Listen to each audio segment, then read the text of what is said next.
Hi everybody, welcome to Chris Recommends. In this video, I'm going to be talking about a 1 to 4 player worker placement game by James A. Wilson with art by Andrew Bosley and Dan May, and it is published by Starling Games. I'm going to be talking about Everdell.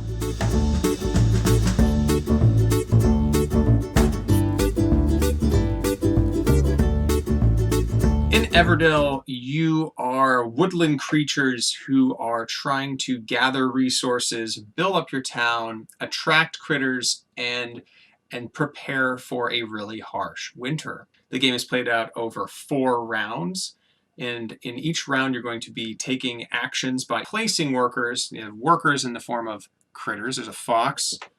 Here's a squirrel. Hedgehog too. Look at that. Hedgehog. And you're going to be placing those workers to take various actions, such as gathering twigs or berries or resin, and you're going to be using those resources to play cards from your hand or from a shared location called the meadow. So first, I think this game is really fun because it offers a lot of variety, and it has a really great kind of narrative arc to its play. You start off with just a couple of workers, and then by the end of the game you have like 6. As you take actions, you're generating more and more things and more resources. You're comboing things together. You get to find clever ways to make your cards work. There are a lot of cards in this game. This is just a handful of them. There's a giant deck of them. Some of them are really quite interesting looking. Here's a general store. Really beautiful art in this game as well. One of the things that draws me to it is if I can get that without the glare. Here's a castle. And the king lives in the castle, of course, the woodland king. And the really great thing about this game is that not only does it feel like you're doing something really interesting and fun and combo-y and clever, but it has this amazing aesthetic to it. And it's one of those games that if you had it set up on the table and your friends came over, they'd say, "Wow, what's that?" I wanted to show you this. This is a completely unnecessary but interesting tree that you assemble as comes with the game. And it's meant to hold some end game cards, end game scoring cards up here on the top, and then your meeples for the next season stay up there. This sits on the table at one end of the board, and the deck of cards sits right underneath it. It's really nice looking, though it is one of the issues is that it's the usability issue. If you're playing 4 players, and I'll talk about this in a second, one player might have a little bit of difficulty reaching the cards or seeing the board. So you could always just take the top and middle off, and then use those as separate boards, and that's all right. Now, the game does play 1 to 4 players. I haven't personally played the solo game yet, and I'm not sure I'm going to. I'm not really a big solo player, but I can say from experience the game plays great at 2, 3, and 4 players. The 4-player games can drag on a little bit long. They never feel like they're really dragging on, but they are long, and they can be upwards of 2 hours. The game length on the box is 40 to 80 minutes.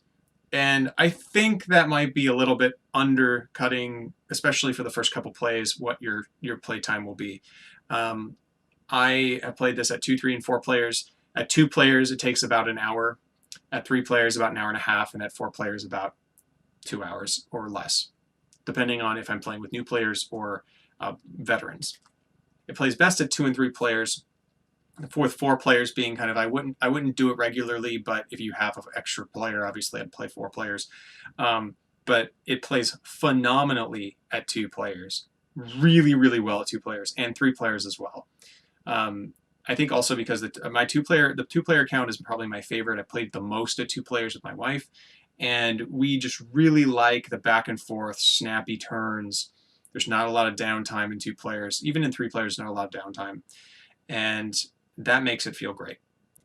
And that's one of the things that I really like about this game is that given how many options you have and how much you can do, how many different clever things you can kind of figure out between how cards interact and how worker placement spots will interact with different things, based on all that, it still surprises me that it doesn't go on even longer than that. Because the last round of the game, the last season of the game, you have 6 workers, which means you have more actions, 3 times as many actions as the beginning of the game, and then you're also able to play cards from your hand, and you'll have tons of resources. So you're just chaining things together and playing all these cards. It feels really great. The great thing about how the gameplay works, even though there's tons of cards and it feels like there's a little bit of randomness in how you draw the cards, obviously that's random, you start to see the combinations of cards. Every building in the game, here's a courthouse, for instance, has a pairing with a creature, a critter, and there's a little space at the bottom of the card where that icon of that critter is. And if you have that building, you can play the critter for free. You place a little door token on the card to indicate that you've used that ability. But it lets you play a ton of stuff, and it really feels very satisfying to do so. I think I like this game because it appeals to a wide variety of player. It's not super complex, so I can introduce it to new players and they'll easily pick it up. It might take them a little bit longer to like figure out the combos and stuff, things like that, obviously, but it's not a hard game to play. The art, I have to say, is some of the best I've seen in board games in a long time. Andrew Bosley and Dan made such a wonderful job with this game, and the production value is so good. The resources in the game I need to mention are berries. I mentioned berries, twigs, and resin, but they're all these thick plastic. So like the berries are rubbery plastic. They kind of roll around a little bit, but they do stop. Then the twigs are actual like little twig-looking things, and then the resin are little gem-like tokens, and that just looks so great when you play it, and it feels really nice to play. It's a game that is easy to get to the table, and I find that I don't get bored with it. There's just a lot of options. Anyway, that is my discussion of Everdell. I hope this was helpful for you, maybe deciding if this is a game that you were interested in. I hope to do lots of more of these videos. If you like them, let us know below in the comments. Like and subscribe to this video content so that we can keep making these videos for you. And yeah, we'll see you in the future. All right, take care.